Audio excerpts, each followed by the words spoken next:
नमस्कार. आज आपण जातक कथांमधली एक अशी गोष्ट बघणार आहोत जी आपल्याला एका अशा शोधाबद्दल सांगते ज्याने अख्खा समाजच कायमचा बदलून टाकला.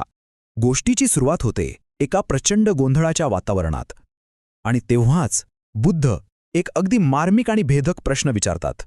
तर ही घटना घडतेय श्रावस्ती शहरात. तिथे ना मद्यपानाचा एक मोठा उत्सव चालू असतो, पण तो काहीतरी भलतंच वळण घेतो. झालं असं की विशाखा नावाच्या एका थोर स्त्रीच्या 500 मैत्रिणी होत्या. त्यांनी ठरवलं की आपण ही जोरदार मद्यपान करूया. आणि मग काय, बघता बघता सगळा गोंधळ सुरू झाला आणि परिस्थिती नियंत्रणाबाहेर गेली. आणि हे सगळं चक्क बुद्धांच्या समोर घडत होतं. त्यांच्या वागण्यात शिष्टाचाराचा लवलेशही नव्हता. त्या बेभान होऊन नाचत होत्या, गात होत्या. त्यांचे हावभावही अगदी अयोग्य होते आणि वरून त्या आपापसात भांडायलाही लागल्या होत्या. यामुळे एका नाट्यमय हस्तक्षेपाची गरज निर्माण झाली. आता हा सगळा गोंधळ थांबवण्यासाठी बुद्धांनी आपल्या दिव्य शक्तीचा वापर केला. त्यांनी असा काही प्रकाश टाकला की संपूर्ण सभागृह एकदम भयान अंधारात बुडून गेलं. या धक्क्याने आणि भीतीने त्या सगळ्या स्त्रिया एकदम भानावर आल्या. हे सगळं बघून विशाखाने बुद्धांना एक प्रश्न विचारला की, हे गुरुदेव, हे जे तीव्र मद्यपान आहे, जे माणसाचा सन्मान आणि विवेक दोन्हीही राहून घेतं, याचा उगम तरी कुठे झाला? आणि हाच तो प्रश्न होता ज्यामुळे बुद्धांनी ही मूळ कथा सांगायला सुरुवात केली. चला आता आपण त्या मूळ कथेकडे वळूया. जगातली पहिली वाईन किंवा दारू म्हणा, ती कशी अपघाताने तयार झाली याची ही गोष्ट. बघा हे किती रंजक आहे. हिमालयात एक झाड होतं. त्याच्या ढोलीत पावसाचं पाणी साचलं. मग त्यात आजूबाजूच्या झाडांवरची आवळ्याची फळं, मिरी आणि जंगली तांदूळ पडले. सूर्याच्या उष्णतेने हे मिश्रण आंबायला लागलं आणि त्याचा रंग अगदी रक्तासारखा लाल झाला. आणि मग काय, पक्षी आणि माकडे ते पाणी प्यायले, त्यांना नशा चढली आणि थोड्या वेळाने ते पुन्हा नॉर्मल झाले.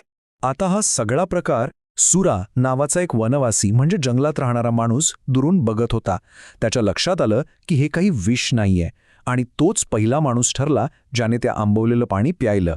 पुढे त्याने याची माहिती वरुण नावाच्या एका तपस्व्याला दिली आणि गंमत म्हणजे त्यांच्याच नावांवरून त्या पेयाला सुरा आणि वारुणी अशी नावं पडली. पण मग ही गोष्ट इथेच थांबली नाही.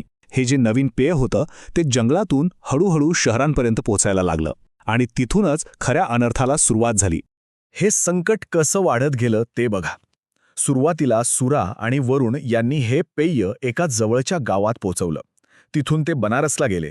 पण ह्या पेयामुळे अख्खं बनारस शहर उद्ध्वस्त झालं. मग ते तिथून साकेतला पळून गेले. पण तिथेही तेच घडलं. साकेतचाही नाश झाला. आणि शेवटी ते दोघं श्रावस्तीला राजा सब्बमित्ताच्या दरबारात येऊन पोचले. श्रावस्तीमध्ये तर राजाने चक्क 500 माठ भरून हे पेय बनवायला सांगितलं. आता या माठांवर लक्ष ठेवायला मांजरी होत्या. पण झालं काय, त्या मांजरीच ते पिऊन नशेत चूर झाल्या आणि मग उंदरांनी धुमाकूळ घातला. सुरुवातीला मांजरींना बेशुद्ध बघून राजाला वाटलं की हे विष आहे. पण जेव्हा त्या उठून बसल्या तेव्हा राजाने विचार बदलला आणि ठरवलं की आपण स्वतः हे पिऊन बघूया.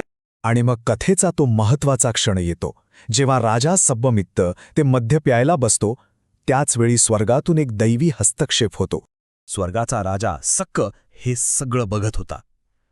त्याला कळलं की पुढे काय अनर्थ होणार आहे. म्हणून तो एका ब्राह्मणाचा वेश घेऊन हातात मद्याचा एक माठ घेऊन खाली उतरला. तो चक्क हवेत तरंगत राजासमोर उभा राहिला आणि म्हणाला की मी हा माठ विकायला आलो आहे. पण तो एक पेय म्हणून नाही, तर दुर्गुणांनी भरलेलं एक भांड म्हणून विकायला आला होता. सख्ख राजाला काव्यात्मक भाषेत सांगायला लागतो. तो म्हणतो, या माठात तेल नाही, तूप नाही, मध किंवा गुळही नाही, पण याच्या आत अगणित न मोजता येणारे दुर्गुण साठवलेले आहेत. मग सक्कक्ष त्या पेयाचे भयंकर परिणाम अगदी व्यवस्थित समजावून सांगतो. तो सांगतो की यामुळे माणसाची प्रतिष्ठा आणि नियंत्रण कसं नाहीसं होतं. तो वेड्यासारखा वागतो, त्याची संपत्ती आणि सुरक्षा धोक्यात येते आणि नैतिकता तर पार रसातळाला जाते. तो स्वतःच्या आईवडिलांचा अपमान करतो आणि चांगल्या माणसांची हत्या करायलाही मागेपुढे बघत नाही. आता एवढा मोठा आणि स्पष्ट इशारा मिळाल्यानंतर राजा काय करतो हे पाहणं महत्त्वाचं आहे. चला कथेच्या अंतिम टप्प्याकडे जाऊया. तर सख्खाने राजासमोर 2 अगदी स्पष्ट पर्याय ठेवले होते. एकीकडे हा माठ प्यायलस, विनाश, लाज, सर्वनाश आणि सरते शेवटी नरकवास. आणि दुसरीकडे जर हा माठ नाकारला तर ज्ञान, चांगलं आचरण, संपत्तीचं रक्षण आणि शेवटी स्वर्गप्राप्ती. निवड अगदी स्पष्ट होती. राजाला सख्खाचं म्हणणं पूर्णपणे पटलं. त्याने त्याच्या बुद्धिमत्तेची खूप प्रशंसा केली, मद्यपानाचा त्याग केला आणि ते 500 माठ फोडून टाकण्याचा आदेश दिला. राजाने सद्गुणी जीवन जगण्याचं वचन दिलं. आणि मग कथा संपवताना बुद्ध एक खूप महत्वाची गोष्ट सांगतात. ते म्हणतात की त्या काळातला तो राजा सब्बमित्त म्हणजे दुसरा तिसरा कोणी नसून त्यांचाच शिष्य आनंद होता आणि स्वतः बुद्धच हे सक्काच्या रूपात आले होते. म्हणजे बघा, भूतकाळ आणि वर्तमान कसे एकमेकांशी जोडलेले आहेत आणि या बोधकथेला कसा एक वेगळाच आधार मिळतो. ही प्राचीन कथा आपल्याला एका विचारासोबत सोडून जाते. आपल्या वाईट सवयी किंवा दुर्गुण नेमके कुठून आले हे जर आपल्याला कळलं तर त्यावर मात करण्याची शक्ती आपल्याला खरोखरच मिळते का? यावर विचार करण्यासारखा आहे.